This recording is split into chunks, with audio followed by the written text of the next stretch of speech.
Hey y'all, it's me, Alex from The Longest Cosplays. Welcome back to the channel. Hope you guys are having a good day so far. This is the second half of The Longest Comics Presents, May 1990. We have 4 books today. They're all sitting right here. This is a pretty Marvel-heavy week, considering that everything in this stack is Marvel. We have ASM. This is issue 335. We have Ghost Rider number 2. No, I do not own number 1, but that is on my list of things to get. I really want the number 1. I do have the Epic Collection, or the first Epic Collection, that features like the first 12 or so of these. But I find that it would be a little unfair to do an Epic Collection instead of the actual like floppy. I don't know. It's a weird ground rule that I'm setting for myself, but like Epic Collections didn't exist in the 1990s. I don't think so. Ghost Rider number 2, Marc Spector, Moon Knight issue 16, yeah, 16, and then Namor issue 4. Yeah, so today was pretty good, pretty good week, for these books. I wrote down a lot of notes, and music that I listened to. Well, actually, before I get into that, I did get an oil change today, because, I mean, I was only like 100 miles over what I should have, or when I should have, but, I wanted to get one anyway, because I'm gonna be taking a long trip on Saturday. If all goes to plan, I will be taking a long trip on Saturday, for the day, to Virginia, where Up and Adam will be taking me. Well, I guess he'll be meeting me there, for a local show up there, so that'll be exciting. Again, if all goes according to plan, which right now it is, I just need to make sure that I get the gas and stuff for it, so, you know. Yeah, so I did that today. And then I got home and made myself a really beefy sandwich. Just a bunch of deli meats and some pepperoni. I forget what kind of sandwich that would be considered. It's like, I know there's a name for it, like Dagenba or something. I've heard the term before. I didn't really know there was a name for it until like recently. But I liked it. It was a really good sandwich. Mostly like turkey, ham, chicken breast. And then I put like 10 pepperoni slices on there. Top that off with some mustard, yellow mustard, some ranch, and Thousand Island dressing. Which is not really common on normal like deli sandwiches. I just really wanted. I've been doing that recently, and it's been really nice. So I did that. And no, we do not have any more tea still. So I am back to the soda. I really should have gotten water. That would probably help way more than this, but it's alright. I have the entire rest of the day to hydrate, so. Anyway, what music did I listen to? You know, I thought about trying to go back and see if there was a 1990s album that I missed out on, last week, but I decided today to listen to some Crowded House. The other day, I was introduced to them via Sean Basement Comics. He had posted a song from their album Woodface. I think it's Fall at Your Feet. And I had listened to that whole record. It's really good. It's from 1991. So whenever we get to 1991 and whenever that record was specifically released, I'll probably listen to it again to like set myself back in the, back in time. So that was a great listen. And so today I decided I liked that band enough to check out another album. What album did I choose? Temple of Lone Men. This was released in 1988. It was the closest one to 1990, so that's why I checked it out.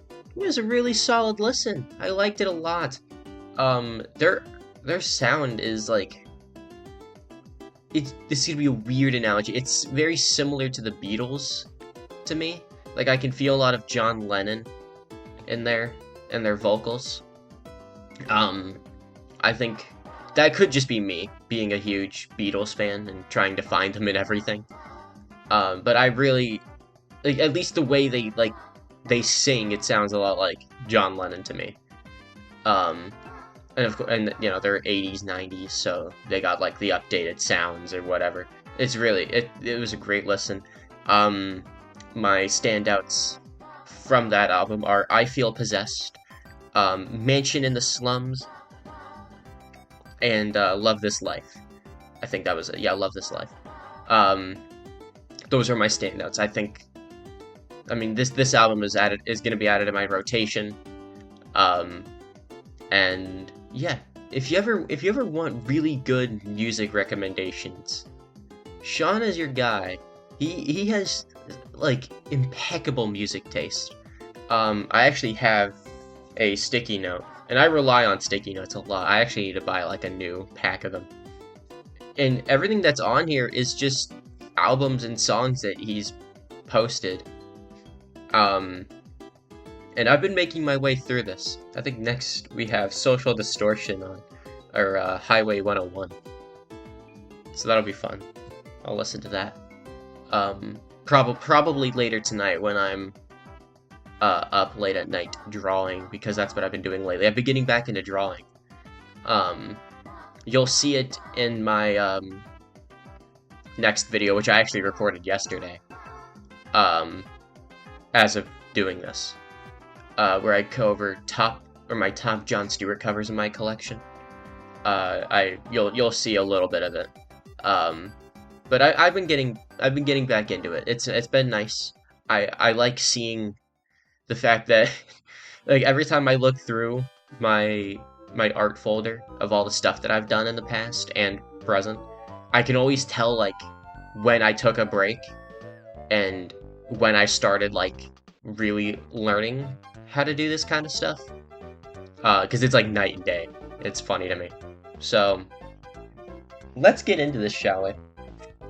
Starting off with Amazing Spider-Man. This is issue 335. This came out in May of 1990. This is when they started going twice each month. I can't say bi-monthly or bi-weekly. It's whatever. 2 issues a month. This is written by David Michelini. Let me put it like this so I can see it perfectly. Written by David Michelini, pencils by Eric Larson, inks by Terry Austin, colors by Bob Sharon, letters by Rick Parker, and cover by Eric Larson.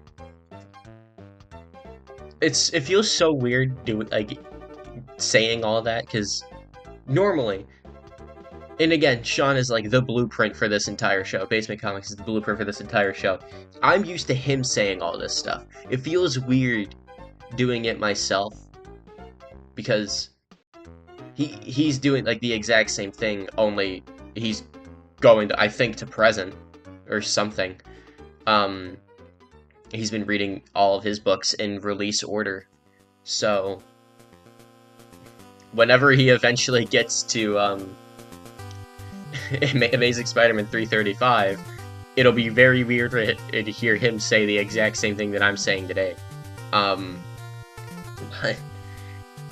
This is the second part in the Return of the Sinister Six storyline, and I realized actually yesterday when I was looking at the covers that I needed to pull out for today. The way they drew it on the trade dress, Return of the Sinister Six, Part 2 of 6. I didn't realize that when I had done 334 last week, and I feel a little stupid. But it's alright. It's alright. It's not the end of the world, you know. I'm a generally smart guy. But, anyway, this issue starts out with an amazing portrait of the Hobgoblin. Um, and if I need to say it more, Eric Larson is my favorite artist from the 90s, or Spider-Man artist from the 90s. Everything he does in this period is so goddamn cool and beautiful. And if you're curious, this is the Jason McIndale Jr. Hobgoblin. And you get to see right here, Doc Ock is trying to recruit Hobgoblin, and he's resisting a little bit. Hobgoblin's like, you're kind of a loser, you're weak, you're a loser, you kind of suck. And then only a page later is he persuaded, and he's like, you're not the loser that I thought you were. Yeah, and that's really funny to me. Like, having that quick switch up. There you go. I've not done very much in the day, and I'm honestly still tired. I woke up later than I wanted to. But that's alright. And then, yeah, so he successfully recruits Hobgoblin without really having to put up much of a fight. And then the next page, this little guy right here, I am like 99% sure he's like an unnamed guy.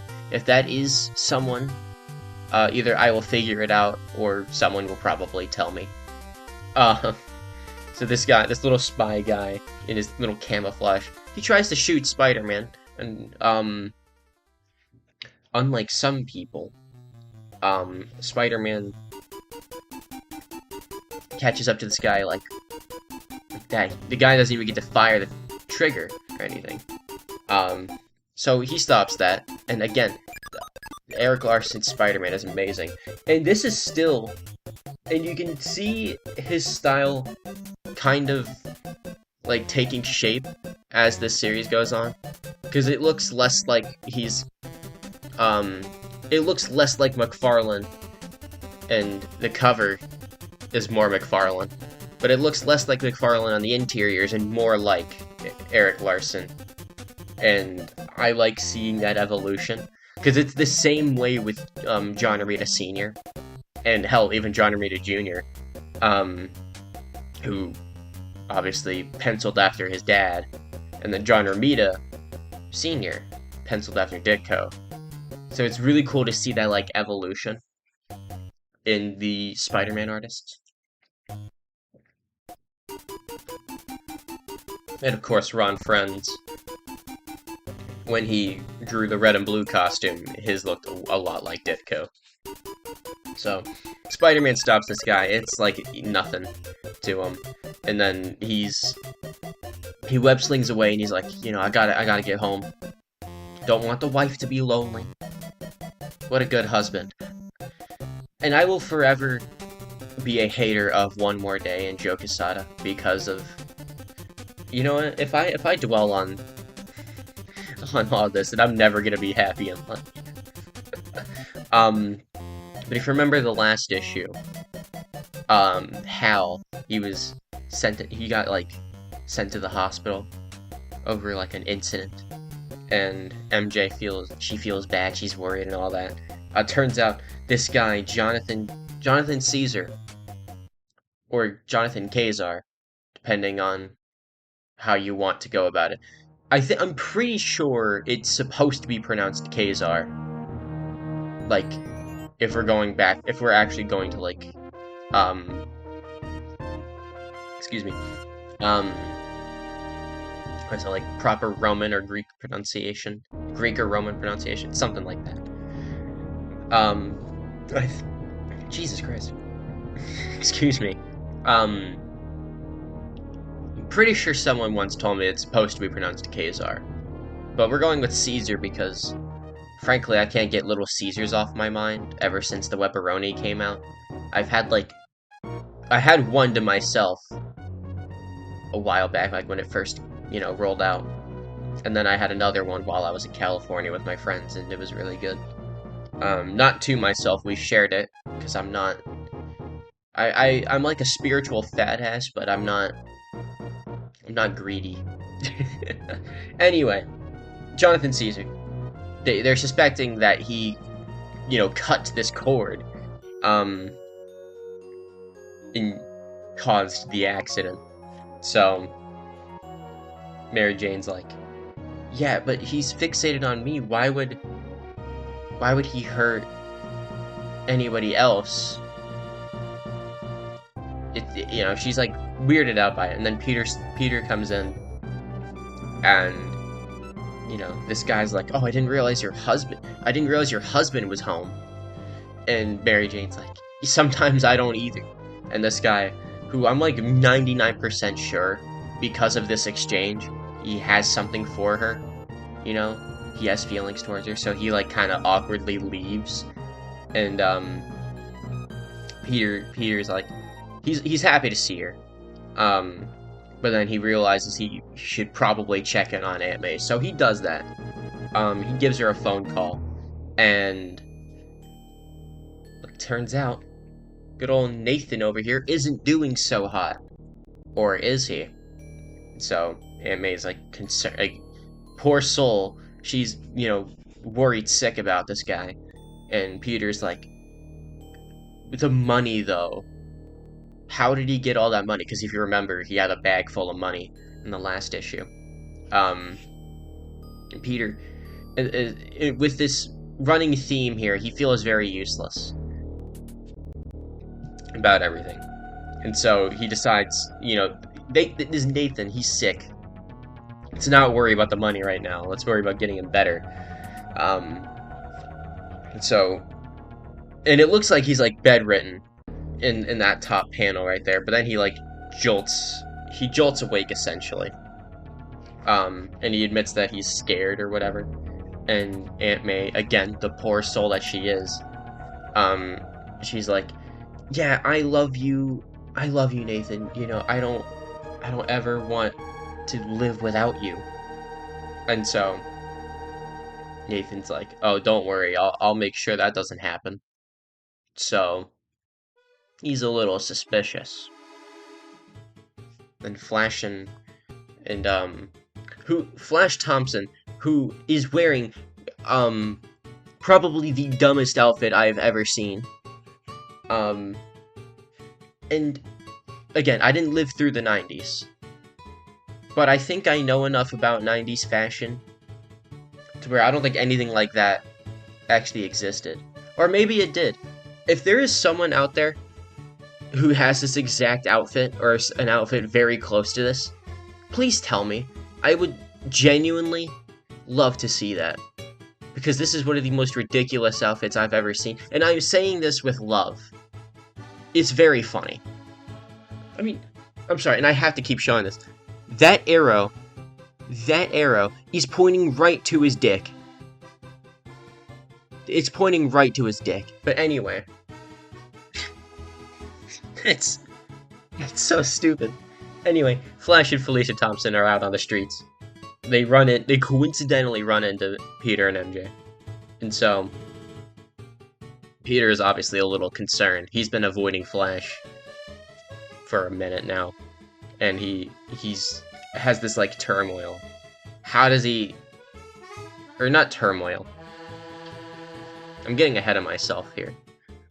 Like, he's having this realization, like, how do I tell Flash that Felicia is the Black Cat without revealing that she's the Black Cat? And rather without revealing that I'm Spider, he's wondering all these things. MJ kind of teases him. She's like, are you concerned because your ex-girlfriend is hooking up with your best friend? And he's like, no, that's not why. I'm just worried about Flash is all. Mostly. He's very funny. He's very funny. I love Peter Parker in the 90s. And you get this, like, little sequence here of Peter and MJ attending this event, and Captain America's there. And Peter's like, do you want to meet Captain America? And MJ's like, oh my god, could I? He's like, yeah, I got connections. And he pulls out this little card. And it's cool. And then there's an explosion off screen. And obviously Peter has to go check that out. And so we get an entire fight sequence. Of the Shocker in Spider-Man. And there's not really too much to say other than the fact that it's really cool. And these guys this little group of people are so funny. I can like move my fat fingers out of the way. This little girl right here, she's like, I think he's sexy. And these guys at the bottom middle here are like trying to bet on who's gonna win. So they're like gambling on on a superhero fight, and MJ's pretty upset about that. I think it's funny. And Dick Tracy, I meant to watch this last week. I think it would be funnier if I watched this in next week's video, or before next week's video, so that I can say that I watched it in 1990 and not, or on June 1990 and not a whole month early. It'd be funny if I did that. You have to admit it'd be very funny. It's like I actually saw it in the 90s. Anyway, the fight continues. Again, there's not much substance to it. It's just a really damn cool fight. And you get more amazing, no pun intended, Eric Larson art. And then you see Mysterio. Mysterio shows up. He's I mean, if you've read this era of Spider-Man, I mean, there's not much to really spoil here. But if you haven't, I won't say, Mysterio's being recruited. Mysterio's being recruited. By Doc Ock. And again, it doesn't really take much convincing. He's pretty much, within like 2 seconds, Mysterio's like, yeah, I'll join you. I'm in. Just, don't worry. I trust you, bro. And so Peter kind of realizes he's putting together like what's about to happen, and obviously he is not excited for that. And if I can get this in, there you go. There you go. Good issue. Good issue. I really like, obviously I love Eric Larson, and I love David Michelinie's writing. I think it's truly some of the best Spider-Man, or 90s Spider-Man. And I'm getting all my note cards all jumbled up here. But let's take a step in another direction here. We got Ghost Rider number 2. This is written by Howard Mackie, pencils by Javier Salteras, inks by Mark Texeira, colors by Gregory Wright, and letters by Michael Heister. Heister? I'm going to say Heister, because it's spelled almost the exact same way as Keister, but with an H. So I'm gonna say Heister. Michael Heister. This came out in May 1990. This is in fact a newsstand edition that I got at my previous local show at Charlotte Comic Con for only $5. Pretty happy about that. Again, I really want the number 1, but I gotta find the right one first off. Get a good deal on it. Anyway, we open up. These little guys here. It's a group of people. The Cypress Jokers or something are causing some trouble. They're talking about some canisters that they need. And then Danny Ketch shows up as the Ghost Rider, and I love this look for the Ghost Rider. Danny Ketch, I think, has the best Ghost Rider look. As much as I love Johnny Blaze's classic uniform, that like motorcycle jacket, or that like motorcycle stuntman uniform, I think Danny Ketch has the best and the coolest Ghost Rider costume. But anyway, Ghost Rider, he shows up, everybody focuses on him, and Bionic Commando. That's a good game. You should play it if you haven't played it in 40 years. Or, not 40, 30 years. I'm thinking of the 80s. So, again, it's really cool. fight sequence here. Ghost Rider's kicking some ass, showing off his powers a little bit. Danny Ketch is still kind of getting used to them. So he interrogates one of the people at the scene, and pretty much almost kills him. But he doesn't, obviously, because he's not a killer. So he drives his hell cycle down the side of this building, and again, it's so goddamn cool. And he goes back. The Cypress Hills Jokers. That's what it was. Cypress Hills Jokers. He goes back to the cemetery, in which he transforms back into Danny Ketch. And then we cut back to the Jamaica Estates, where my mind blanked for 2 seconds. Where the power goes out, and this guy, he's trying to investigate it, and uh-oh, who do we have here?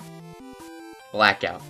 This is the first Blackout, and it's his first appearance. I don't know what I'm trying to say. I've been watching a lot of, like, history of things, so it's like his first appearance in comics or whatnot, and yeah, I mean, for this, it makes perfect sense. But I don't have to say that, we all know it. But, Cypress Pool Jokers.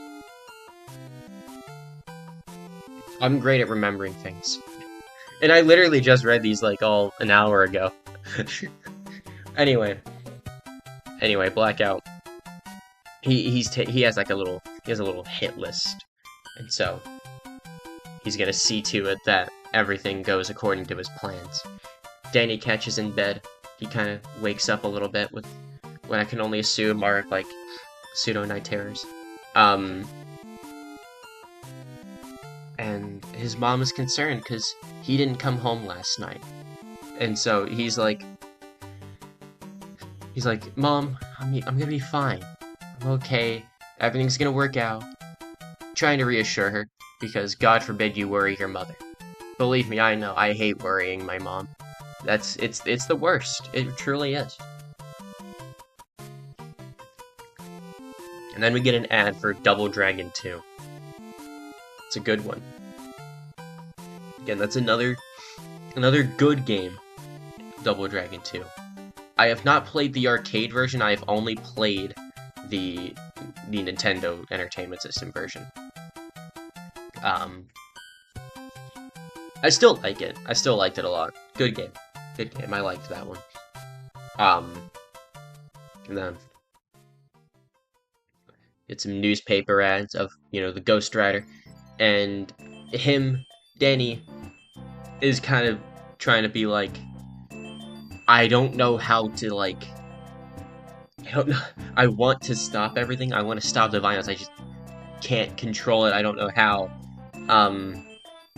And then he's like, he's feeling this, like, responsibility. It's kind of like Spider-Man almost, but so anyway, we cut to this little scene right here where Deathwatch and Blackout meet. And they're essentially talking about the Cypress Pool Jokers and, everything that they want to do with them, torture and whatnot. And he wants them to all collaborate and getting some kills. Again, talking about some canisters. They're all talking about canisters. My brain is really, like, lagging behind today. For some reason. Maybe it's because I haven't done very much. And again, probably because I'm also drinking this instead of water. Let that be a lesson. Drink water. Anyway, so Danny Ketch, he goes to the hospital with his sister. He's, he's being there for her because he blames himself for everything. And it's kind of a very almost somber moment in this. But he just kind of, like, he vents to her, and I think that's really sweet that he does that. And then we're back in Brooklyn, where this little kid, I think his name is, like, Franklin or Polly or something. playing video games. And speaking of Nintendo, I'll see if I can get as close into there.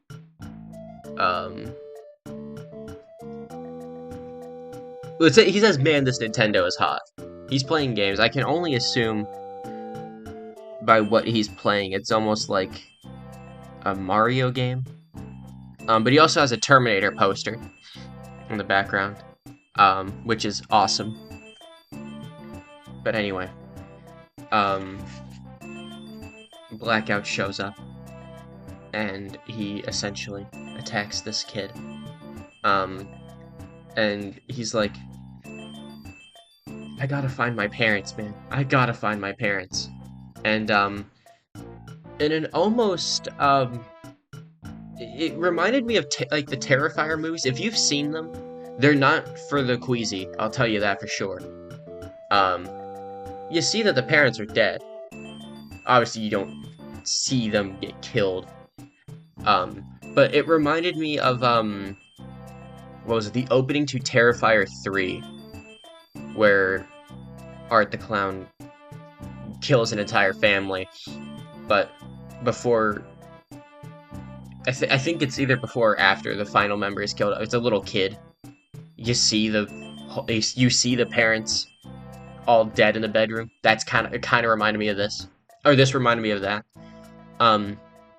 Again, not for the queasy. I'm not a queasy guy. I love that kind of stuff. But if you are a queasy fella or not a big horror movie person, I really don't think you would like it. But anyway, Ghost Rider shows up. Ralphie, that's the kid's name. Ralphie. Ghost Rider saves him, and a battle ensues where Ghost Rider and Blackout fight for the first time. It won't be the last time. But they kind of, get a feeling for each other's powers and what they can do. And so Blackout kind of pussies out for a little bit, and Ghost Rider's like, yeah, until next time. And you get RoboCop. I like RoboCop. I own, like, 2 issues of RoboCop or something? Never read them. They've been in my collection. That's not true. I read them once, but it's been fucking probably over 6 years since I got those issues, so I practically have never read them. It's been so long. But I think it would be an interesting series to collect. But anyway, we're not talking about RoboCop. We're talking about Ghost Rider, and I love this run. And I'm glad that I get to reread it, at least reread the beginning parts in chunks.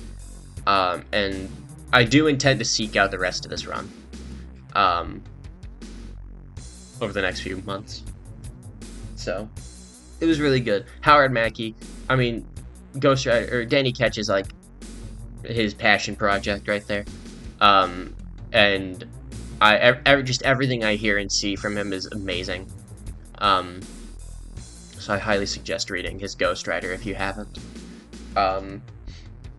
But kind of in the same territory, we have Marc Spector Moon Knight Volume 1. Again, weird that I have to say Volume 1 now.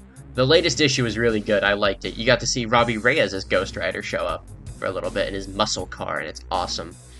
Anyway, Marc Spector Moon Knight, issue 16, May of 1990. Written by Chuck Dixon, pencils by Sal Velluto, inks by Tom Palmer, colors by Greg Ray, letters by Ken Lopez, with a cover by Tom Palmer and Sal Velluto. And this is continuing the Trial of Marc Spector storyline, in which I do not have the rest of. So unless I find the next couple issues at this next show, then you're not gonna see these. But anyway, you actually move that and then grab my Moon Knight notes to make sure I don't miss anything. And yes, I have started I did this last week. I've started like taking like jotting down notes, not like paragraphs or anything, just like small sentences, just so I can make sure I don't miss anything, because I'm terrible at recounting things. If you go back and watch the first couple episodes of this show, I'm not really. If I could go back and redo them, I would. But we're evolving. We're evolving naturally. Anyway, Marc Spector is on this helicopter, right? He's being taken to where he's going to be on trial, and he spends like. Anyway, he spends these first couple pages pretty much recounting everything, and I mean everything that's been going on in his life, from when he was a mercenary all the way up to when he became Moon Knight for the first time. And this little image of Moon Knight is just so cool to me. He's like, ah, and it's all in narration. There is no dialogue whatsoever, and it's really fucking cool. He just recounts his origin. So weird place to do that in the middle of this storyline, but anyway, Jeff here, they're all planning a trip, I guess to save Mark. Yeah, to save Mark. And Jeff's like, you know, I want to go and help, and everyone's like, no, you're just a kid. No, you're stupid. And he's like, oh, fuck you. So Marc Spector is being taken to where, you know, to the facility in which he will be in trial for, and nobody likes him. Like, he gets like beat around and harassed the entire time, essentially. Like, everybody hates him. And this lady yells at him. Like, everybody from his past is there. And he's thrown in prison, where he I guess reunites with Bajette. I think that's how you pronounce it. Bajit. In which Mark calmly refers to him as the Doctor of Pathology and a Master of Torture. How nice. Anyway, he's thrown in prison with them, and you get a nice little newspaper with Spider-Man featured. I think that's funny. And people around New York are like, they just up and got Marc Spector? Like, what's happening? Is he gonna have to pay for his bad days or something? So, Marlene and Jean-Paul Duchamp are on their way. And, Mark is kind of put on this, like, stage here, where, like, it's kind of like a faux trial. Like, everybody... Not really trial. He's just getting charged with all these crimes that he's committed, you know. Insurrection, torture, murder, kidnapping, treason, extortion, and assassination. And Mark's like, well, there's no getting out of this one. They're gonna sentence me to death, and yeah, I think that's... Now, I've never been sentenced to anything, and hopefully never will, but I'm going to assume that all of those crimes, most likely war crimes, would probably get you sentenced to death if you committed all of those, you know. So he's in prison, and he fights this dude for a decent chunk of time for an orange. He's like, sorry, I need my vitamin C. And that made me laugh. That made me laugh. And so Baji, he's like, I've got a plan, and trust me, this is a good one here. We are going to kill the President Silva, or Presidente Silva. And Mark's like, yeah, sure, that's a decent plan. I'll take my chances on this one. Without even hesitating. Um, so he spends his time in prison. Um, and Marlene and Jean-Paul Duchamp, they're riding up, basically in search for Marc to see, what's going on, and they get surrounded by all these soldiers from Bushman and his little pack of goons. They get surrounded, and oh, would you look at that? The Great Eastern Convention's comic book convention. The biggest show of the year in New York. In June of 1990, the New York Penta Hotel. Let me know if you're gonna be there. I will. Because I gotta go to New York, right? Anyway. Marc Spector. He's officially going on trial pretty soon. And he's definitely not excited by that. You guys remember these? These Konami games? Yeah. I'm more familiar with, the Tiger Electronic games. Those are terrible. I mean, I know a lot of people in the 80s, it was either that or a Game Boy, and those were a lot cheaper. So, what can you really do? But, I mean, the Tiger Electronic games, I mean, they really got, like, every single property in the universe. They have a Full House game. The Flintstones movie. Mega Man, which sucked. There's a lot of shit on there. But what isn't shit is Namor. This is issue 4. Written and penciled by John Byrne. Inks by Bob Wycheck. I'm going to pronounce it Wycheck. If that's wrong, tell me.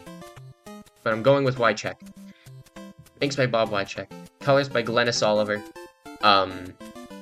Letters by Ken Lopez with a John Byrne cover. And this continues to be really fun. I'm really enjoying this book. And you will hear about that in just a moment. Look at that Game Boy ad. Anyway. And I think this is my absolute favorite cover of these early issues so far. I think this is brilliant. I love the way it looks. So, we start out. These guys are, planting a machine, essentially. And it's 26 miles off the Carolina coast. Shout out Carolinas. That is my hometown. That is where I hang my hat. I don't live, on the coast, but, Anyway. Big ass machine. Filled to the brim, I'm going to assume, with oil. It's awesome. Namorita and Carrie Alexander are talking in New York. And Namorita is like, you can't just leave. Namor, you know how Namor feels about you. And Carrie's like, yeah, I know he's in love with me. It's flattering and kind of nice that he likes me a lot. But I know his track record. I don't want to deal with that. I don't want to be another, piece in his bad history. And Namorita's like, yeah, but none of this is his fault. And he just has bad luck. And Carrie's like, well, I'm sorry, I've made up my mind, Namorita. I'm not doing it. Which is really sad. So Namorita flies over to, and I found out it's a penthouse. Thank you, Eric T. from SideQuest Comics, who was also kind enough to give me this book. He's at a penthouse. He's loaded out like that, and he's cool as shit. Anyway, Namor, he's chilling in his little tub, or pool, I guess. Turns on the news. They want to call for him to be arrested and put on trial. Wow. Many people still believe he's dead. Captain America would probably be the only one that remembers him. Or would believe he's alive, actually, sorry. And honestly, many of the Avengers would probably still, think he's alive. But they devised this plan, And Desmond and Phoebe Mars are also in their little penthouse, spying on the Submariners. And essentially, they're plotting against them. They're trying to figure out what this connection to Oracle is, and why does it matter to Namor so much. And then And a shocking turn of events, as Phoebe is trying to speak up, Desmond hits her. That's not cool. And yes, even though they are siblings, that's still not cool. You don't do that. You do it when you're kids, because you don't know any better, but if you're an adult and you're still hitting your... And this isn't like a playful slap or anything. This is like almost like that could transform into a beating real fast. Like, you don't do that. So, way to make these characters unlikable. And that's what they're supposed to be, so it doesn't matter. And even more so, the next day, Phoebe fires her goddamn assistant just for making like a simple mistake and just trying to make sense of everything. Just doing her job like the best her can. She gets fired, and that's not cool. So there's this like little fancy party that they're all about to go to as well, and Namorita, and in a sequence that I found hilarious, gives Namor like a little makeover, and tell me he doesn't look like Tony Stark with a full beard, because he looks like Tony Stark with a full beard. And Namor makes this comment about Namorita's dress being too small. She's like, yeah, but humans love a good pair of legs, and because I swim, mine are to die for, as she says. And Namor's like, yeah, okay. So, and of course, John Byrne has to draw hot women whenever he can. And yes, I just called Namorita a hot woman. He drew her like this. I didn't know John Byrne back in the day. I didn't control this. Anyway, so they're flying to this party. And essentially, Namor's pretty much talking in character, almost, to play like a fancier guy. Talking about, Oracle and everything. And he sounds so smart. And he's a very intelligent man. But they put on shoes. They put on shoes, because they can't reveal that they're Atlantean. In fact, they put the glasses on to cover the Atlantean eyebrows, which is a really funny excuse. And he's probably still thinking about Superman when he did this. But essentially, this party is pretty much interrupted within what I can only assume in real time has probably been like an hour, maybe, or a couple minutes-ish or something. Namorita in disguise introduces herself to Desmond and Phoebe. And both of them are wondering where Namor is and when he's gonna show up. But Desmond's kind of like thinking about, oh, it'd be such a shame. It'd be such a shame if anything were to happen. The only thing that could happen is sabotage. And boom! That giant machine from the splash page blows up. It blows up. And Iron Man... And Tony Stark is at this party too, by the way. He's at this party. He's there. He was on a previous page that I am quickly brushing through. But the Fantastic Four are there, and it's really nice to see John Byrne draw the Fantastic Four in this. Namor obviously goes to check this out. He blows his disguise like almost immediately. He checks this out, and it's oil. I mean, it's just a shit ton of oil, and Namor is subdued until the next issue. And I'm really enjoying this so far. I really am. Yesterday on the Tuesday night show, Eric T from SideQuest Comics was showing off, what was it, the first Jay Lee artwork on, oh my god, what was it? Was it number 26 or something? Where it's like Savage Namor? And he said that he thinks he got me hooked, because he was showing off some Namor, and I very much am hooked on this run now. Even if I don't have the following issues for some of the months, I will still probably read them in my own time, because I am genuinely enjoying this a lot. And I cannot wait for to keep reading these. So, that's it for today.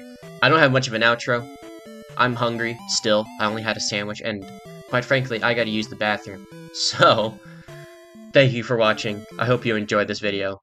You will see a convention video probably on, if I lock in fully, that will be next week. Jon Stewart video coming out Saturday. Yeah, thank you for watching. I hope you guys have a great rest of your day, and I will talk to you guys in the next one. Bye-bye now.